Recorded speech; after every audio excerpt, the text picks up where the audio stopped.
Hello everyone, welcome back to another video from Shomu's Biology.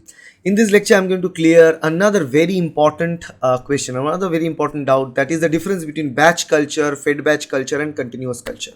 When you talk about fermentation, there are three kinds of fermentation that are being utilized in the bioreactors, and that is batch, fed batch and continuous mode. So this is based on the mode of culture. Obviously there are different ways to differentiate culture methods. Liquid cultures are out there, submerged cultures are part of the liquid culture, and the solid cultures are out there. But here we are talking about the mode of the fermentation, that is batch fermentation, fed batch fermentation and continuous fermentation. What is the difference between all these three? Let's see that with this lecture. Starting with the mode of operation. And batch culture is a closed system. Remember that it is a closed system with fixed initial nutrient and no nutrient being added, or no waste will be taken out. It's a closed system. While fed batch and continuous both are. So fed batch is also closed system where, but there is a little, it's semi-closed because controlled nutrient addition will be done during the growth, while continuous culture is an open system, a complete open system, while continuous nutrient supply and continuous removal of cultured fluid or waste would be done at the same time. That's the fundamental difference between batch, fed batch, continuous. Batch means it's a closed system. You put substrate, you put microorganism, and you wait for some time. After the time is over, you take everything out. That's it. That's how it's done. In fed batch, you put this microorganism, the substrate, you don't put it all at once. You are feeding the fermenter or bioreactor with substrate slowly at a time. Then at the end, you take everything out. While in continuous culture, you continue to feed them with substrate and continue to take out the waste. That process continues to maintain the volume. So the volume at a given time, the net culture volume remains the same for continuous culture and batch culture also, although it might change depending upon depletion of nutrients and all, but for fed batch it will not remain the same, it changes, and actually the volume increases, okay, in fed batch culture. The next one is nutrient addition. Batch culture, no addition of nutrients. In fed batch, nutrients are being added intermittently or continuously to maintain the desired condition, and continuous nutrients are continuously supplied. So both fed batch and continuous nutrient supply is continuous.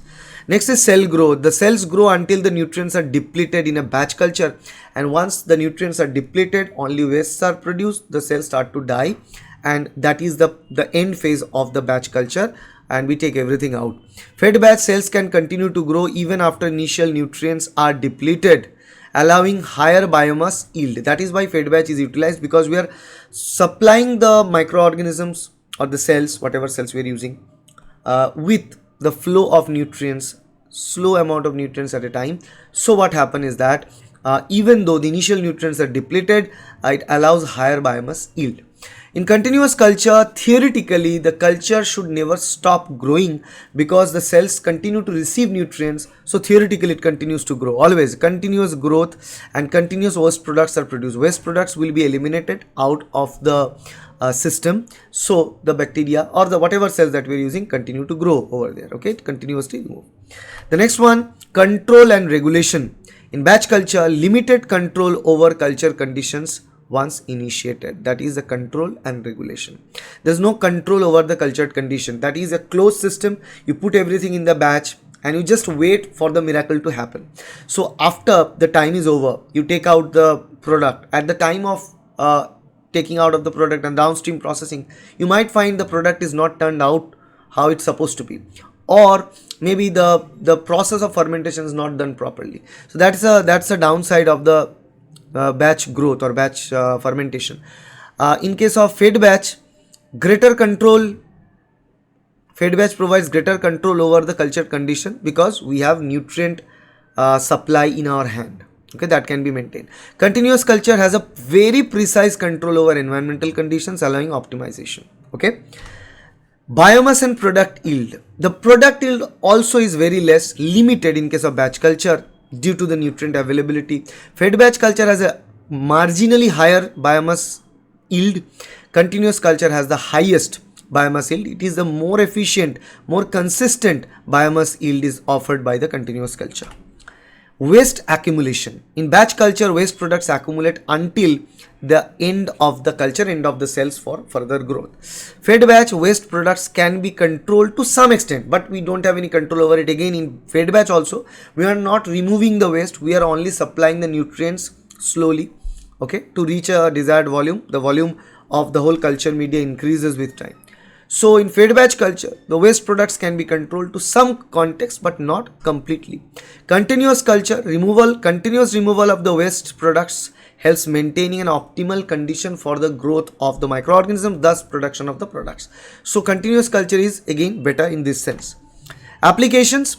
Batch culture has multiple limitations. We know the downtime is also more for a batch culture, because once the batch is over, you need to clean that vessels, you need to clean everything, then to reroute it for the growth. So batch cultures has a downtime. Fed batch has a little problem of continuously providing the nutrients, but there is no removal of the product. So fed batch is only utilized for specific purposes, for production of such a component where the substrate can act as inhibitors due to catabolite repression. Then where we use fed batch culture, antibiotic production, some enzyme production.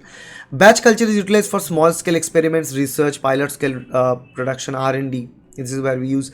Continuous culture is the one that is being utilized in large industrial scale processes, and we run this continuous culture to prevent any sort of downtime or lag while we continue the process of fermentation, continue the process of bioreactor, or utilization of bioreactor is much more efficient, utilization of the substrate is much more efficient, so use the continuous culture for that purpose. But again, for continuous culture to be maintained, it is more troublesome, it is more labor intensive, it is more expensive. Obviously, batch culture is less expensive, and in continuous culture, to use a microorganism or any kind of cell, eukaryotic cell or prokaryotic cell, in a culture method, we need to know a lot of things about that organism, that particular cell. Without that, we cannot operate on the process of the continuous culture, because their nature is very, very important.